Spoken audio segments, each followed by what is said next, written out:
कमाल की फूफो जान आकर कहती है कमाल से कि ऐसे तो आप लोगों के दरमियान बदगुमानी बहुत ज़्यादा बढ़ती जाएगी, तो इसको आपको रोकना ही होगा। इस पर वो कहती है कि अगर आप लोगों में इस तरह से सारे रवैये रहे तो बहुत ज़्यादा मसला ख़राब हो जाएगा। इसलिए कमाल तुम्हें समझदारी का सामना करना पड़ेगा।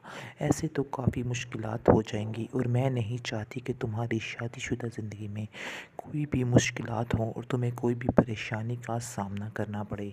इसलिए तुम्हें इर्सा के साथ बैठकर अपने सारी प्रॉब्लम्स को सॉल्व करना होगा और उसे बताना होगा कि तुम उसे बहुत ज़्यादा प्यार करते हो। और जहाँ तक मुझे यकीन है, इर्सा में भी कोई ख़राबी मैंने आज तक नहीं देखी। आखिर मेरी भी इतनी उम्र है, इतना तजुर्बा है, आखिर इतना तो मुझे भी पता है कि कौन कैसा है और कौन कैसा नहीं है। इसलिए तुम उसकी वजह से परेशान होना छोड़। इर्सा अब तंग आ चुकी है आइज़ल की इन चालाकियों की वजह से, लेकिन उसको इस चीज़ की समझ आ चुकी है कि उसे इसी तरह ही रहना है इस घर में।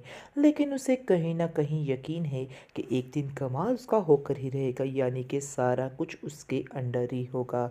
इसके बाद आरिफ से वो बात करती है और आरिफ को वैसे भी पता चल जाता है और वो कहता है कि मुझे ऐसा लगता है कि जैसे तुम साहब के घर में खुश नहीं हो। इस पर वो कहती है कि हाँ, कुछ मुश्किलात हैं जिनकी वजह से मुझे काफ़ी ज़्यादा टेंशन है। मुझे तो खुद को समझ नहीं आ रही कि आखिर मैं क्या करूँ।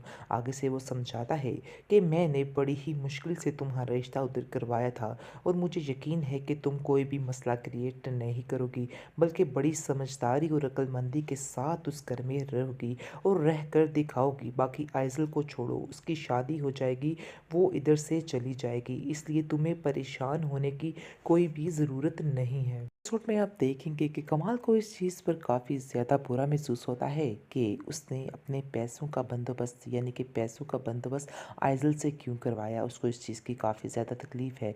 इस पर वो साफ साफ इर्सा को कहता है कि अगर तुम्हें पैसों की ज़रूरत पड़ती है तो तुम मुझे कह सकती हो। तुम्हें क्या ज़रूरत पड़ी थी कि तुम आइज़ल को कहो जाके कि वो पैसे दे के आए तुम्हारी दोस्त के घर। तुम्हें ऐसा नहीं करना चाहिए था। इस पर वो उसको कहेगी कि मैंने किसी को कुछ नहीं कहा है। आगे से वो कहेगा कि झूठ बोलने की भी कोई हद होती है, यानी कि तुम झूठ बोलना छोड़ ही नहीं रही हो। अच्छा यही होगा कि तुम अपनी हरकतों को बदल लो, क्योंकि मैं तुम्हें काफ़ी दफ़ा नोट कर रहा हूँ तुम इर्सा पर इल्ज़ामात लगा आइज़ल पर इल्ज़ामात लगाती रहती हो। ये चीज़ मुझे बिल्कुल भी बर्दाश्त नहीं है। जिधर वो गलत होती है मुझे उस चीज़ का अंदाज़ा हो जाता है, लेकिन तुम गलती पर हो ये चीज़ भी मैं जान रहा हूँ। आगे से इर्सा खामोश हो जाती है, क्योंकि उसको समझ में आ जाता है कि इधर बोलने का कुछ भी फ़ायदा नहीं है। अभी सारा कुछ जो है आइज़ल के अंडर है और आइज़ल की ही बात मानी जा रही है, इसलिए खामोशी ही इख्तियार करना बेहतर होती है। बानो काफ़ी ज़्यादा परेशान होती है और अपनी माँ से कहती है कि आपने जो बातें इर्सा से की हैं, आपको ये बातें नहीं करनी चाहिए थी। आप नहीं जानते हैं कि इर्सा इस तरह की लड़की नहीं है, आपको गलत फहमी हुई है, क्योंकि उसने तो कभी इस चीज़ का इजहार किया ही नहीं था कि वो जमशेद से प्यार करती है। इसलिए उस पर सारा इल्ज़ाम डालना ये सरासर गलत है। मैं इस चीज़ को नहीं मानती हूँ। आगे से उसकी माँ कहेगी कि नहीं, उसने पैसे की लालच में आकर कमाल से शादी की है और मेरे बेटे की ज़िंदगी तबाह की है। कुछ ना कुछ तो ऐसा था ही कि जिसकी वजह से ये सारा माजरा तय हुआ है। आगे से काफ़ी ज़्यादा बहस हो जाती है माँ बेटी में और वो दोनों आपस में काफ़ी ज़्यादा बहस करती हैं और कहती है कि आपको नहीं पता है कि साहब की बातों की वजह से कितनी हर्ट हुई है और उसको कितनी तकलीफ़ हुई है आपकी बातों की वजह से। आपको इन बातों का बिल्कुल भी इल्म नहीं है। आपने जो किया काफ़ी गलत किया है। इर्सा जमशेद के घर जाकर उसको साफ साफ ये भी कह देती है कि ख़बरदार, तुमने मेरे मामलात में इंटरफेयर करने की कोशिश की, तुम बार बार मेरे सामने क्यों आ जाते हो।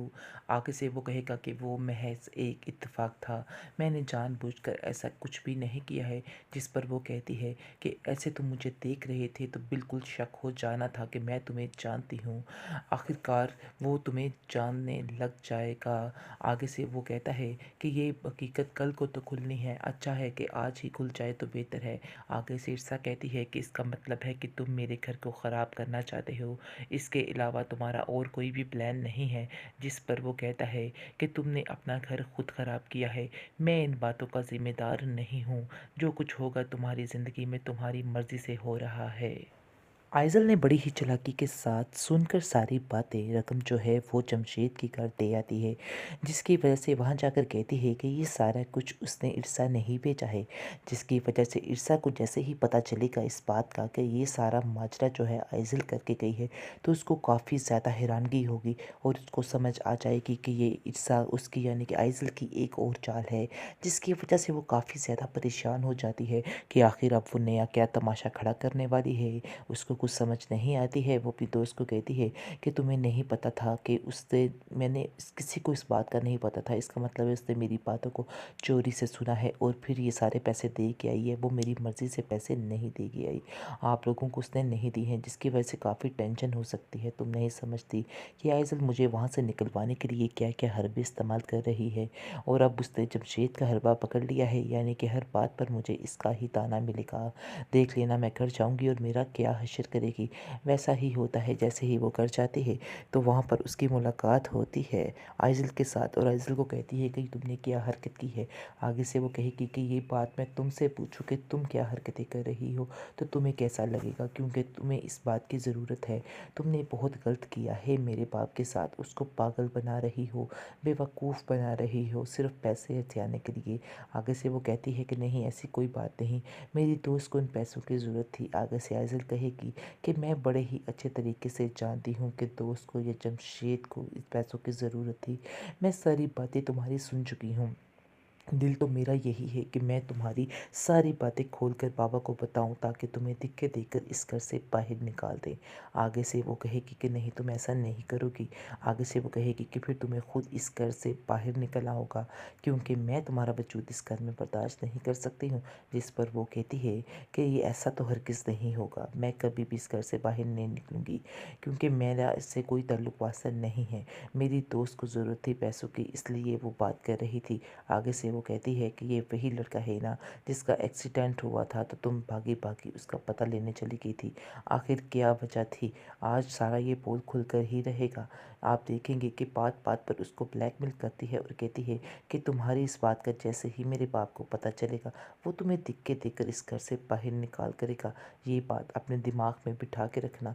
इस पर इरसा कहती है कि बहुत ज़्यादा टेंशन में हूँ, तुम क्यों मेरा पीछे पड़ गई हो, यानी कि मेरी जान क्यों नहीं छोड़ देती, आखिर मैंने तुम्हारा क्या बिगाड़ा है।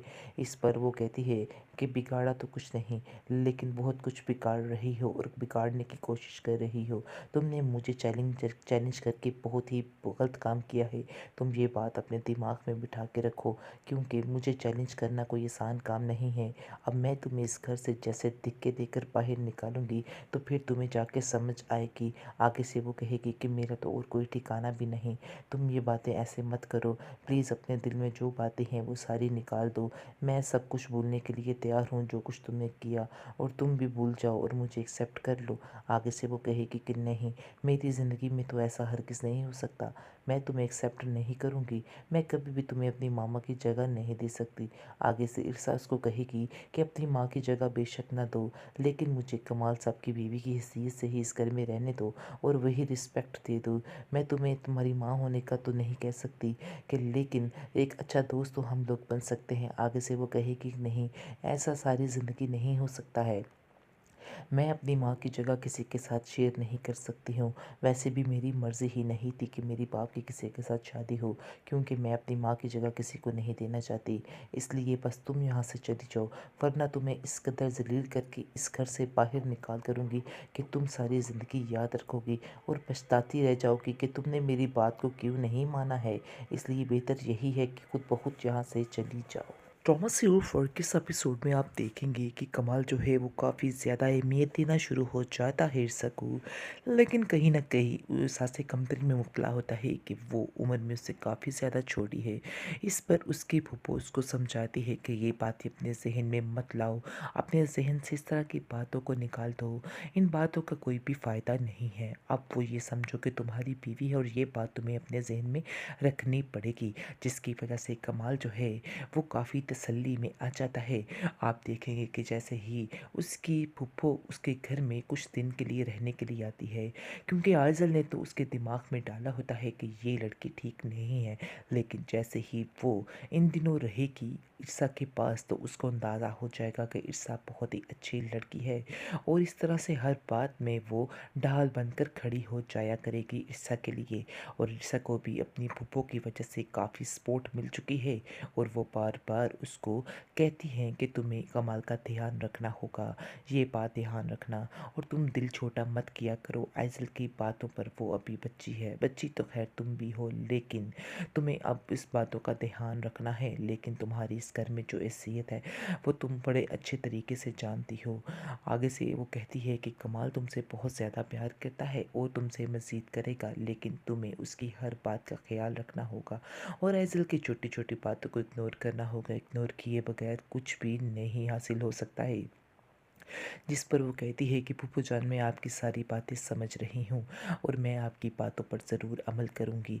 इस पर वो काफ़ी ज़्यादा खुश होती है, क्योंकि जैसे ही फूफू उसको कुछ गुस्से में कह देती है या कोई भी बात करती है तो वो उसका बुरा नहीं मनाती है, जिसकी वजह से वो काफ़ी उससे राज़ी हो जाती है और कमाल को भी फोर्स करती है और कहती है कि तुम्हें आइज़ल को समझाना होगा। मुझे ऐसा लगता है कि जैसे आइज़ल जो है वो इसको इस घर में नहीं रहने देना चाहती और आइज़ल ही सारा काम गड़बड़ कर रही है, और मैं नहीं चाहती हूँ कि इतनी अच्छी लड़की हमारे हाथों से निकल जाए, यानी कि वो तुम्हारी जो बीवी बन चुकी है, ये बात तुम्हें ज़हन में रखनी चाहिए।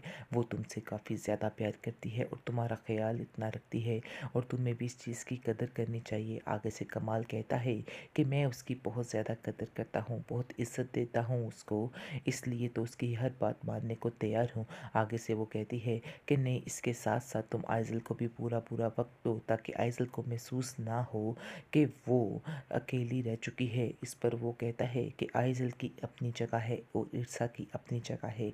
ये बात आइज़ल और ईर्षा दोनों को बड़े ही अच्छे तरीके से समझनी होगी, लेकिन मैं जहाँ तक समझ पाया हूँ आइज़ल जो है कभी भी ईर्षा से दोस्ती नहीं करेगी।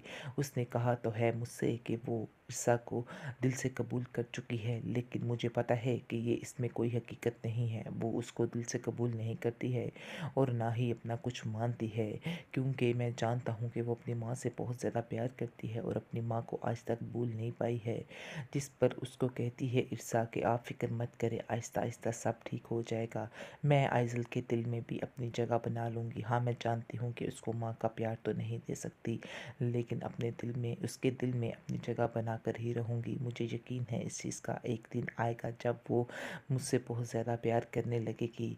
आगे से वो कहेगा कि मुझे इस बात का यकीन है और मुझे तुमसे इसी अक्लमंदी की तवक्को भी थी। इसके बाद आप देखेंगे कि उसकी फूफो जो है सारे घर की ज़िम्मेदारी जो है वो ईर्षा के हाथ कर देती है और कहती है कि तुम उस घर की बहू हो और तुम्हारा ये घर है और तुम्हारा फ़र्ज़ बनता है कि तुम हर चीज़ पर ध्यान रखो, यानी कि हर चीज़ जो है तुम्हारे अंडर ही हो। ये बात आइज़ल को पसंद नहीं आती और वह अपनी फूफो को साफ साफ कह देती है कि ये आपने क्या कर दिया है, जबकि आई है आप ईर्षा को ही अहमियत दे रही हैं।